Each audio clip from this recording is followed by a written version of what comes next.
পাহাড় ঘেরা সবুজ এক গ্রাম ছিল যার নাম চন্দ্রপুর।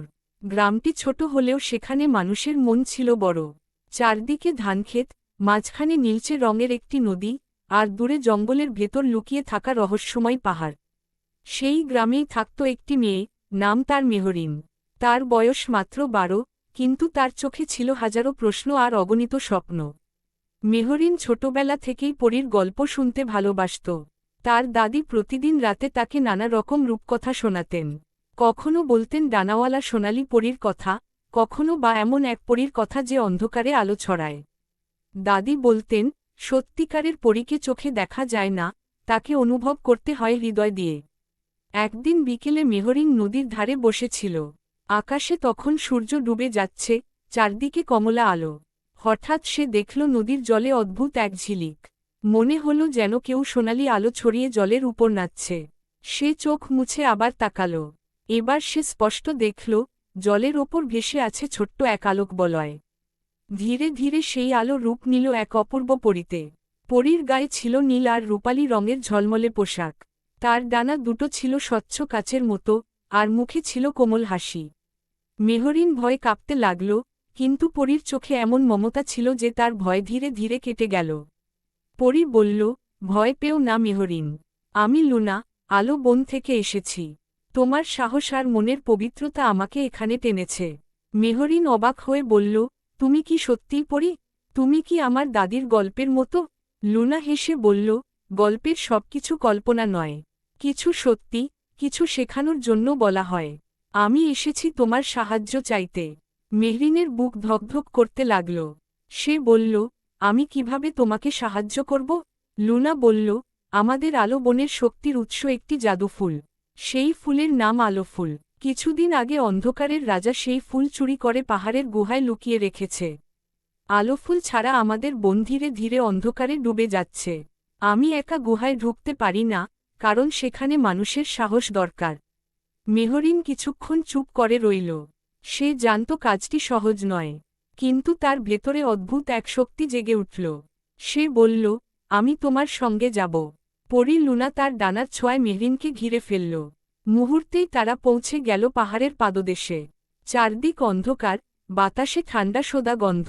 গুহার মুখ কালো ছায়ার মতো দাঁড়িয়ে আছে। লুনা বলল, মনে রেখো, ভয়কে জয় করতে পারলেই আমরা জিতব। দুজন ধীরে ধীরে গুহার ভেতর ঢুকল। ভিতরে ঢুকতেই শোনা গেল গম্ভীর গর্জন।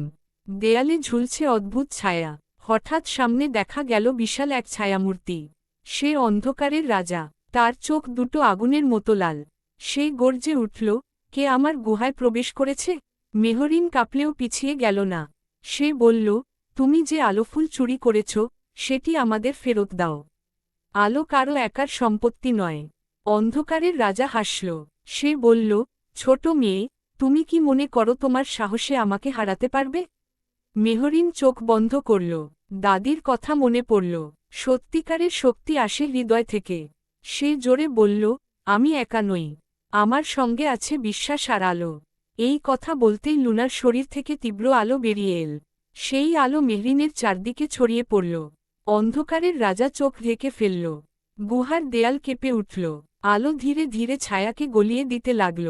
অন্ধকারের রাজা চিৎকার করে বলল, থামাও এই আলো। আমি সহ্য করতে পারছি না। মেহরিন এগিয়ে গিয়ে দেখল গুহার মাঝখানে পাথরের উপর রাখা আছে আলোফুল।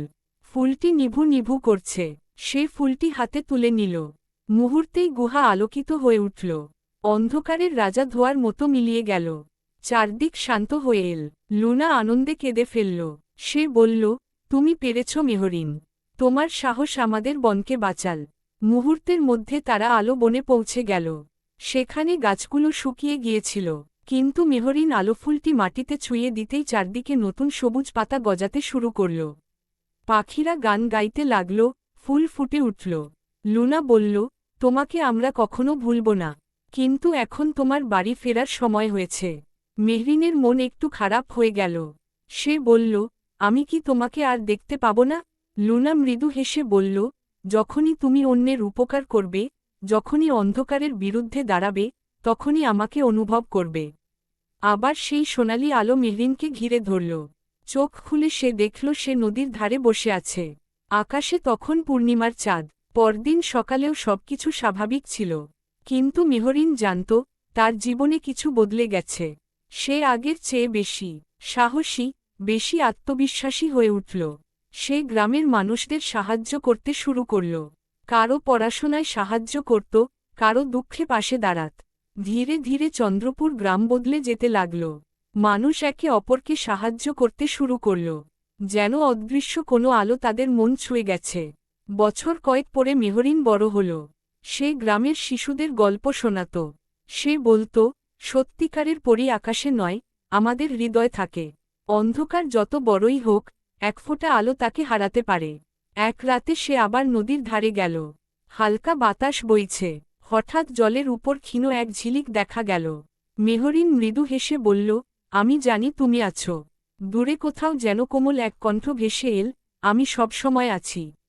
মেহরিন আকাশের দিকে তাকাল। অসংখ্য তারা জ্বলছে। তার মনে হল প্রতিটি তারাই যেন এক একটি ছোট পরী, যারা পৃথিবীকে দেখছে, রক্ষা করছে।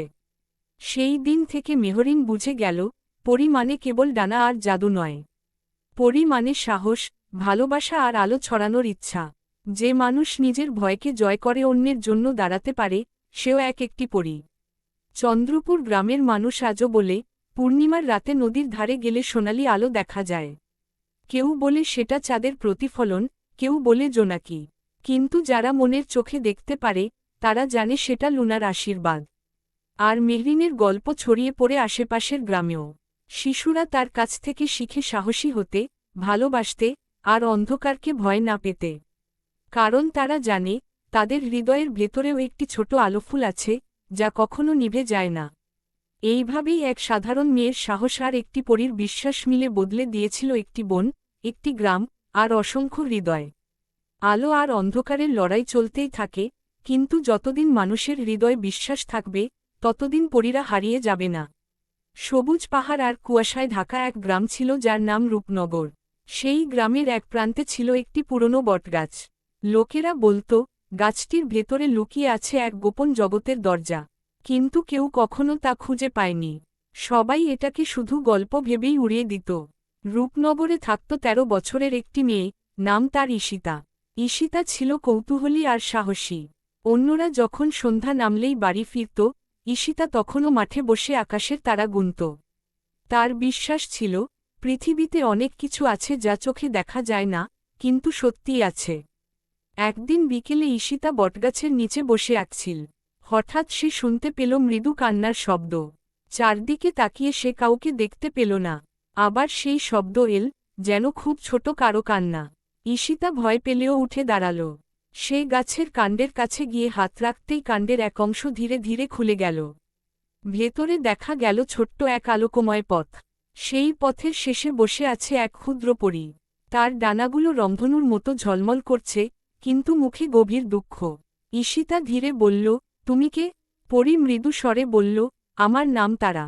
আমি ফুলবনের রক্ষক পরী। আমাদের জগৎ ধীরে ধীরে মলিন হয়ে যাচ্ছে। মানুষ গাছ কেটে ফেলছে, নদী নোংরা করছে। আমাদের শক্তি কমে যাচ্ছে। ঈশিতা বিস্মিত হয়ে বলল, আমি কিভাবে তোমাকে সাহায্য করতে পারি?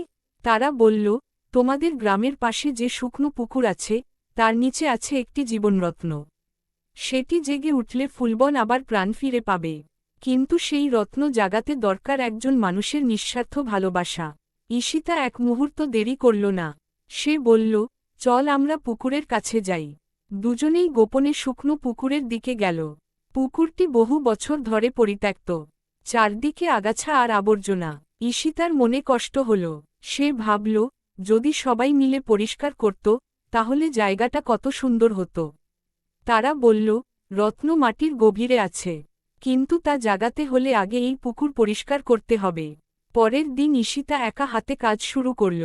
গ্রামবাসীরা প্রথমে হাসল, বলল, একা মেয়ে কি করবে? কিন্তু ঈশিতা থামল না। সে আবর্জনা তুলল, আগাছা কাটল। ধীরে ধীরে কয়েকজন শিশু তার সঙ্গে যোগ দিল। তারপর কিছু বড়রাও এল। এক সপ্তাহের পরিশ্রমে পুকুরটি পরিষ্কার হয়ে গেল। মাঝখানে দেখা গেল চকচকে এক পাথর। রাতের বেলা ঈশিতা আর তারা সেখানে গেল।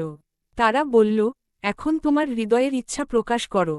ঈশিতা চোখ বন্ধ করে বলল, আমি চাই আমাদের গ্রাম সবুজ হোক, নদী পরিষ্কার থাকুক, সবাই প্রকৃতিকে ভালোবাসুক। তার কথার সঙ্গে সঙ্গে পাথরটি উজ্জ্বল আলো ছড়াতে লাগল।